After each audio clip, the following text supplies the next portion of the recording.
Not happy with your weathering? Well, why don't you join me on Leila Central to see what I do with this. Okay guys, and welcome back to another video from Leila Central, where I will showing you how I turn my black 5 from that to this. So a bit of a backstory as well regarding this black 5. So in part 1, I did a lot of rust effects on this Hornby black 5. Now, I mean, I was happy with the result. However, the more I looked at it, the more I actually wasn't happy with it. And then rather than being a black locomotive with essentially some rust, to me it was a brown locomotive, or I started to nickname it the tanned locomotive. So going back over this, I've then looked at some other prototype pictures, such as this one here, where you can see, the boiler is a bit of a different color, black to the rest of it. Same with this one here, bits of rust patches as well occurring, as well as some good streaking. And this one here again with some rust patches, and the LABR symbol is completely not seen. So going off that, I've then looked at my locomotive and gone, you know what, I'm going to do this further. So, and this will show you also how you can if you're not happy with your weathering, what you can actually do with it. So here I've just fixed the front steps to it. Now the first thing I'm going to use here is some Vallejo liquid mask. Now I'm just applying it here to the locomotive running number on the sides, along with the head code as well along the actual front there. Once that's actually done, I'm then stipulating this in some areas around the locomotive just to resemble a couple of patches of rust. Now these rust patches won't be massive, of course, yeah. And the next part is I'm going to be using 2 primers here from Vallejo. One's German Panzer Grey and the other one's Imperial Primer. And the other thing I'm going to be using is some more of this MIG transpirator. So just like before in part 1, I've applied some of the paint into a small plastic container, a couple of drops of that transpirator, and I give it a good mix, test it on the areas just to see how transparent it is, and just apply a bit more of it until I'm happy. Once done, I chuck it in the airbrush, and then I paint the locomotive in selected areas with it. So I'm not going crazy with this, I'm just applying it in select areas here, so that way part of the rust or the grey is going to show through, but it's not going to stick out as much as what I did previously. So yeah, just chucking it all over the locomotive where I see fit, and getting some natural looks on the locomotive by using that.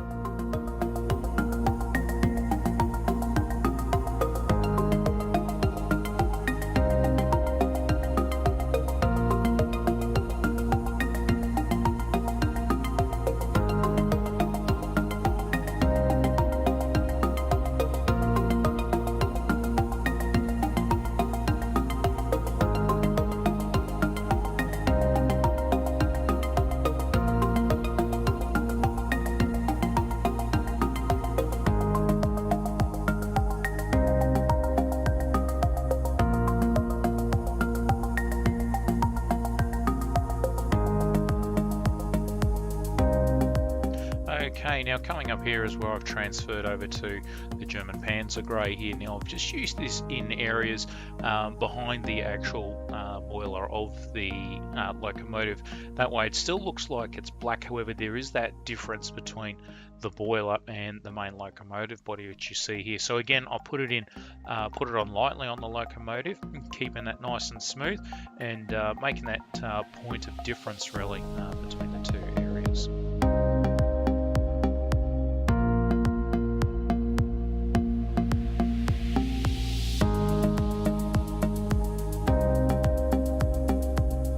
So in some parts like this here, what I'm doing is I'm going to create a bit more of a narrow stream with this German Panzer Grey, and just creating some subtle variations in the actual colour itself to give the impression of some run marks, or different tonal variations really on the locomotive.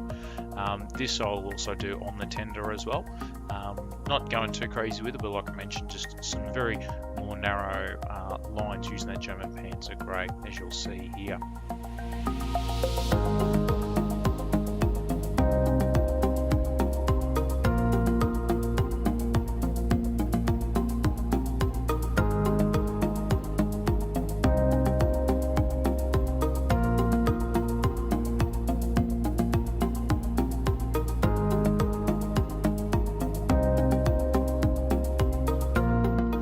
Now some of these areas around the head of the locomotive I wanted to reiterate with some more of the black, just to make it a bit more dense and still, you know, make that area a bit stand out differently than elsewhere on the locomotive.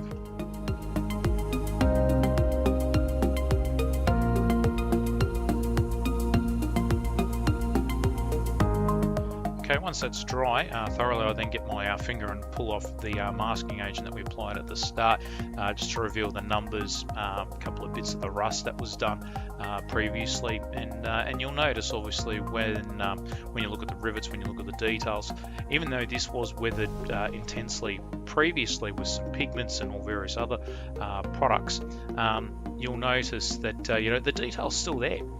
So now here I'm just grabbing a bit of track rust, as well as a nice soft brush. Now, along with this, I'm using you know, a downward stroke with a various little amount of it, of this actual rust pigment, to try and blend the previous colors used in with the actual black itself. Now, I've used it sparingly, and in a lot of cases I've also used a bit of the smoke or black pigments mixed with it to try and knock it in a little bit, still make it noticeable that some rust is appearing, but make it in a lot more subtle as well, which you'll see here as well, and of course keeping those downward strokes, so that way, you know, I'm trying to blend the numbers, any of the rust patches that are in there, into that black itself.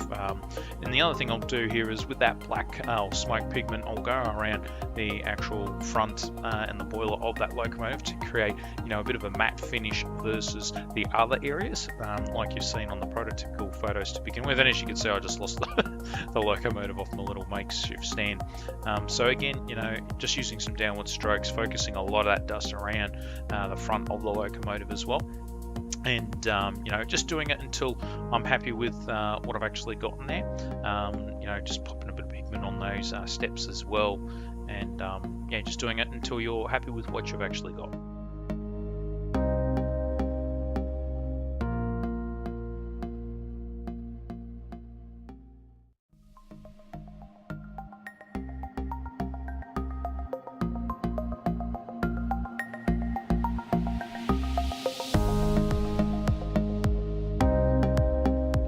When it comes to some areas, you know, whether it be parts that are protruding from the locomotive, etc., you know, I'm just trying to think where would grime accumulate, and then where would it actually run as well. So you'll see in some parts as well where I've focused on some, you know, some of the parts with the rail on the side of the locomotive join up. I've you know, just put a bit of dust on the brush and used the downward stroke to illustrate that a little bit, that, you know, some grime or rainwater has washed down a little bit, creating that bit of difference, and you know, it creates that extra element of texture on your locomotive as well.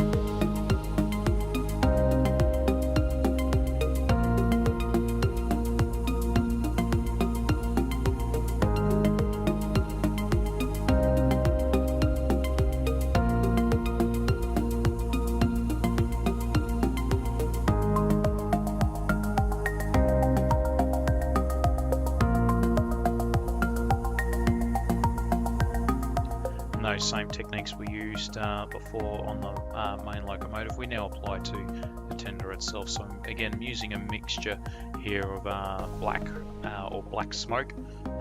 You know, in some cases I've used the tiniest amount also of dark earthy, just to create that little bit of variation. And again, you know, keeping the downward strokes occurring as well.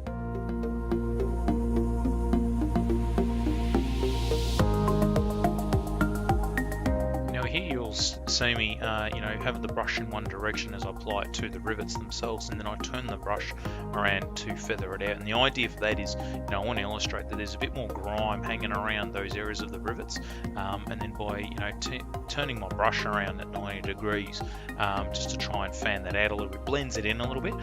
So you got some natural sort of look occurring. However, it's not confined just to the rivets. And of course, the other thing we want to do is dust up this area where the coal is being shoveled as well. So should be suitably dusty as a result.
The other thing that you'll notice, obviously, since we've put some other colours such as the black or the German Panzer Grey down, is the water effects that we used previously has now disappeared. So again, I'll just use it straight from the bottle, apply it with a brush in selected areas again, like I did previously.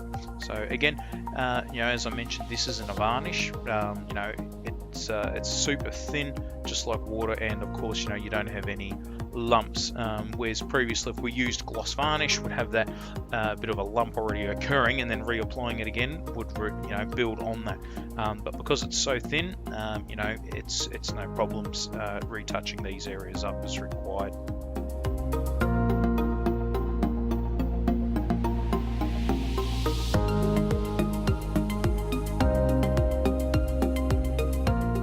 Once that's done, I then hit it, lock all of those items in using some pigment fixer, just running it straight through the airbrush itself. So once it's dry, it'll be completely matte, and we'll have a wonderful looking locomotive as seen here.